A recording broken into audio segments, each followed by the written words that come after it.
ومهدستهين دولدي markaan idiga codsanay loo soo kiin dirtana mar labaad mar saddexaadaan u mahad celinayna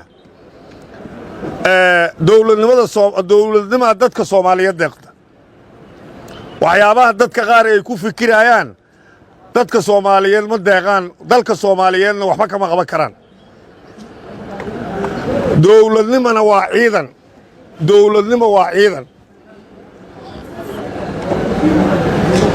dowladda Soomaaliyeed oo hadda jirta waxaan ku amaanaynaa siday ciidamada u tayeysay say cadawga Soomaaliyeed ugu qalab aruursatay say wiilasha Soomaaliyeed u dhiiri gelinayso waa uga mahad celinaynaa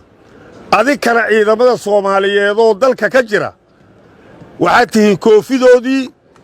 waxaad tihiin hoggaankoodii waxaanu rabnaa inaad halkaas ka sii wadaan wixii aan maqlayno gobollada kale aad ka qabanayseen gobolkan inaad ka qabataan aan rabnaa adunkoo kaashana ciidamadii hore u joogay doorasho la boobaana ma jirto dadka Soomaaliyeed kuraasta waa kala leeyihiin kursi kastoo qabiil Soomaaliyu leehana 101 qofood oo jifadiisa ah dooranaysa dadka u tartamaana waa ku tartamayeen waxa la booba maxay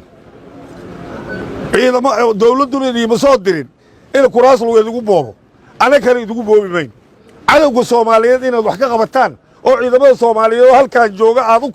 aad iskaalmaysataan ayaa halkaan la idin keen qabiilaadka hadda tabashada qabay